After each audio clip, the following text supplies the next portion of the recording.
अस्सलाम वालेकुम जी फ्रेंड्स। आज का टॉपिक है वो है moment of inertia of hard disk. Okay, हम लोगों ने इस सीरीज स्टार्ट की है मैकेनिक्स की। तो इस सीरीज़ में हमने इन तमाम टॉपिक्स पर पिछली वीडियोज़ में बात की हुई है। अगर आप लोग इस सीरीज़ को फॉलो कर रहे हैं तो बेस्ट, अगर नहीं फॉलो कर रहे तो आपके जो मुतल्लिका टॉपिक्स हैं उनके जो लिंक्स होंगे वो इंशाल्लाह रहमान डिस्क्रिप्शन में आप लोगों को मिल जाएंगे। ओके, तो आज की जो वीडियो है वो हमारे पास है moment of inertia for disc. Okay, तो ये हमारे पास फर्स्ट तरीकाकार है। सेकंड वीडियो में हम इसके जो सेकंड तरीकाकार होगा उस पर हम बात करने की कोशिश करेंगे। तो आइए स्टार्ट करते हैं। बिस्मिल्लाहिर्रहमानिर्रहीम, सल्लल्लाहु अला मुहम्मद सल्लल्लाहु अलैहि व आलिहि वसल्लम। सबसे पहले पता हम ये होना चाहिए कि जो डिस्क होता है ये हॉलो नहीं होता अंदर से, जिस तरह रिंग होता है। तो ये हमें सपोज करें, ये हमारे पास एक क्या है, ये हमारे पास एक डिस्क है।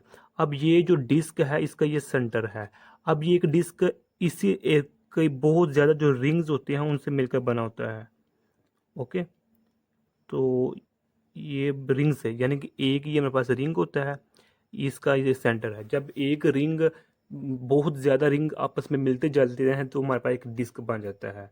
तो हम क्या करेंगे, हम पहले एक रिंग का जो होगा मोमेंट ऑफ इनर्शिया वो निकालेंगे। उस इनर्शिया को हम इंटीग्रेट कर देंगे तो हमारे पास जो डिस्क होगा उसका जो मोमेंट ऑफ इनर्शिया होगा वो हमारे पास क्या नाम निकल आएगा। ओके, हो गया। तो हमें छोटी छोटी बातों का पहले पता होना चाहिए। पहली बात यह है कि जो मोमेंट ऑफ इनर्शिया होता है वो हमारे पास उसका जनरल फार्मूला हमारे पास ये होता है m r²।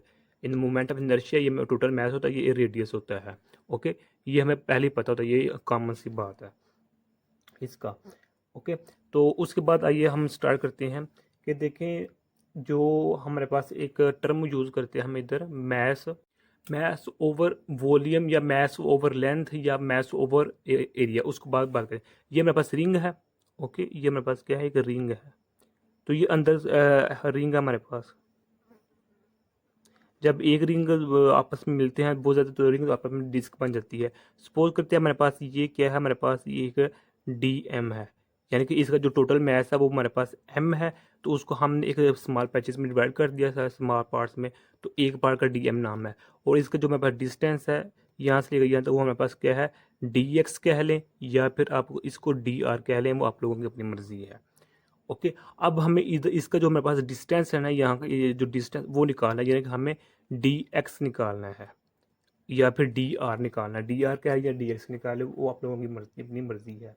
यानी कि हमने एरिया निकालना है सिर्फ इतने हिस्से का। क्यों? क्योंकि पहले हम इसका मोमेंट ऑफ इनर्शिया मालूम करेंगे, फिर उसको इंटीग्रेट कर देंगे तो हमारे पास आंसर आ जाएगा। D x is equal to होगा हमारे पास फिर 2 पाई एक्स डी एक्स, ये हमारे पास होगा। अब ये कैसे, 2 पाई आर लिख लें या डी आर लिख लें। मैं चूंकि आर की जगह एक्स लिख रहा हूँ, क्योंकि जो मेरे पास रिंग होता है उसका जो टोटल एरिया था वो हमारे पास 2 पाई आर होता है, तो या यानी कि 2 पाई एक्स होता है। तो हमने स्मॉल पैच के लिए निकालना है, तो उसको हम स्मॉल मैच के जो एरिया को उसके साथ मल्टीप्लाई कर देंगे, तो उसका जो मेरे पास एरिया वो निकल आएगा इतने स्मॉल पैच का। ओके, तो ये मेरे पास डी एक्स की क्या हो गया, नाम वैल्यू आ गई है। अब जिस तरह मैं पहले बताया गया कि हम टर्म यूज़ करते हैं mass over area. Mass over area, तो ये किसके इक्वल होता है, मैस को हम कैपिटल एम से, एरिया को हम डिनोट करेंगे पाई आर स्क्वायर से, पाई आर स्क्वायर से। तो चूंकि हमारे पास रिंग है इसलिए हम पाई आर स्क्वायर लिख रहे हैं टोटल के लिए। टोटल के लिए मैं बात कर रहा हूँ। तो चूंकि मैं पहले बता चुका हूँ कि मैं आर की जगह एक्स यूज़ कर रहा हूँ, तो इधर मैं कैपिटल एक्स लिख दूंगा। ओके, कैपिटल मैं क्या कर दूंगा, एक्स लिख दूंगा। तो मेरे पास ये मेरे पास रो होती है, यानी कि rho is equal to mass over volume या मैस ओवर लेंथ या मैस ओवर एरिया। वो हमारे पास मर्जी होती है कि हम वॉल्यूम के लिहाज से ले रहे हैं या लेंथ के या फिर एरिया के लिहाज से ले रहे होते हैं।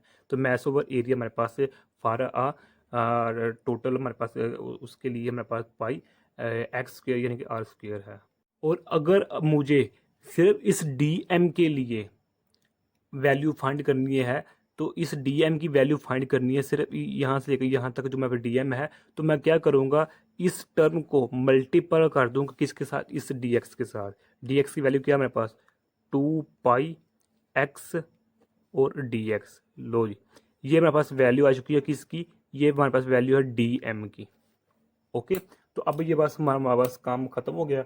अब हम सिंपल क्या करना है, फार्मूला यूज़ करने हैं। ये फार्मूला पहले लिखा हुआ था कि जो मेरे पास ये जनरल फार्मूला इन रेशियो का mr²। ओके, तो इसी को मद्देनजर हमेशा, क्योंकि हमने इधर स्मॉल पैच लिया है तो हम क्या करेंगे, इसको इधर हम स्मॉल पैच डी लिख देंगे। ओके, तो इधर भी हम डी एम आर की जगह मैं x² लिख दूंगा। ओके, तो ये देखें, यानी कि डी क्यों लिखा है इधर भी, डी क्यों हम स्मॉल पैच का यूज़ कर रहे हैं, इसलिए मैंने इधर डी लिख दिया है। तो इधर हम क्या करेंगे, डी एम की वैल्यू पुट कर देंगे। डी एम की वैल्यू मेरे पास ये है, पाई है, x² है, तो मल्टीपल है 2 पाई x dx है, ये है मेरे पास डी एम की वैल्यू। अब x है, ज़रब x और x² हो रहा है, तो यहाँ हम काट देते हैं, ये इससे कट जाएगा, तो जो हमारे पास होगा बाकी m/x², तो बच जाएगा मेरे पास 2x dx, तो ये फिर मल्टीप्लाई हो गया x², ये हमारे पास। ओके, तो अब क्या होगा, ये 2 यहाँ जगह 2m/x², तो ये x इस एक्सिस से क्या होगा, मल्टीप्लाई होगा, तो बन जाएगा x³ बन जाएगा। ओके, और ये dx साथ आ जाएगा, ये इस तरह होगा। मैं बार बार अगेन बात कर रहा हूँ कि x की जगह हम r लिख सकते हैं। ये मेरे पास कैपिटल R है, ये स्मॉलर r है हमारे पास। तो अब नेक्स्ट देखिए हम क्या करते हैं। अब इधर हम क्या करेंगे कि इधर हम जो इंटीग्रल कर देंगे, ये यहाँ बोथ साइड पर, इस साइड पर भी इंटीग्रल यूज करेंगे, इस साइड पर भी, ये इसे कैंसिल हो जाएगा, तो हमारे पास क्या बच जाएगा, सिर्फ इनर्शिया बन जाएगा। तो ये मेरे पास, अब इसको देखें, ये मेरे पास ऐसे है, तो जो मेरे पास इधर कॉन्स्टेंट है मैं उसको बाहर निकालूंगा, 2m/x², ये मेरे पास कॉन्स्टेंट, इसको मैंने बाहर निकाल लिया इंटीग्रल के फॉर्म को नीचे, तो इसमें मैं साथ ही वैल्यू पुट कर दूंगा, तो मेरे पास x3 है dx। अब इसको मैं सोल्व करूंगा, तो ये जो मेरे पास होगा 2m/x², ये तो वैसे ही रहेगा, इसको जब हम सोल्व करेंगे तो सांस आ जाएगी, ये आ जाएगा।